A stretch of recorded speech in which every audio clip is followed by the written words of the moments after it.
नमस्कार दर्शक बंधु, अपने लोग के गोर लगै छी। आइ बहुत आश्चर्य हैत कि आइ हम कतऽ छियै। अहाँ सब कहै छलियै सब दिन से चुनालाल जी के घर देखाउ, घर देखाउ, गाँव कतऽ ये। उएह आरके बारेमे आइ बतबै लए जाइ छी कि आइ हम घर पे छी, अपन घर पे।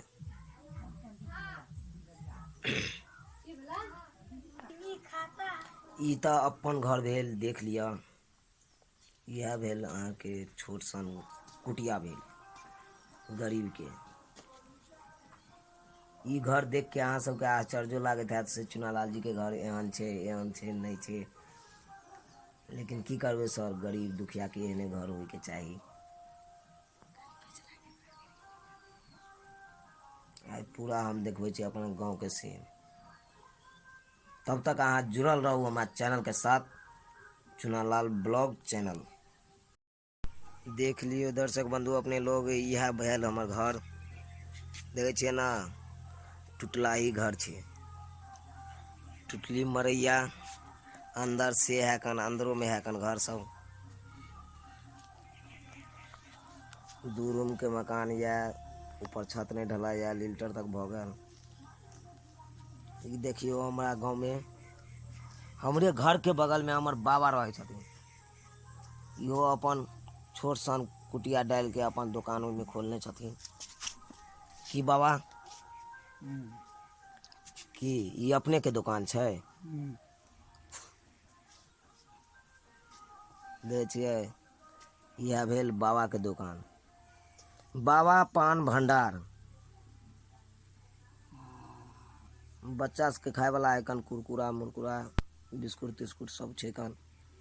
छोट छोट सामान सब राखै छथिन बाबा, जे जरूरी पर अहाँके कखनो भी मिल सकैए। की बाबा नहि सएह है ने। और की सब राखै छी अहाँ? अहाँके जे जरूरी है सब चीज भेटत। 24 घंटा सेवा नहि। बाबा एहि दुआरे खोलने छथिन, टाइम पास। वृद्ध छथिन, टाइम पास अपन कतऽ जेथिन, ककरा दूरा दरवज्जा पर जेथिन। ताहि दुआरे अपन दोकान खोलि के अपन चुपचाप बैसल रहै छथिन। की करतै। कतहु चाय बौआ पियैत रहलहुँ आ बैसल रहलहुँ बस। बिन फालतूके पानि बहि रहल छथिन, आब एहिके की करबै। एके कनि मुनि दियौ तऽ बौआ, फालतूके पानि नहि बर्बाद करू।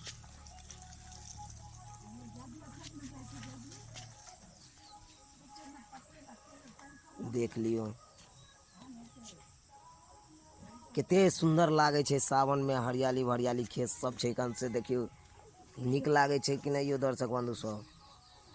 देखियौ इएह हमर गाँवके लोकेशन भेल, देखै छियै। देख लियौ, देख लियौ कते सुन्दर लागै छै कि लाइनमे लागल घर छै।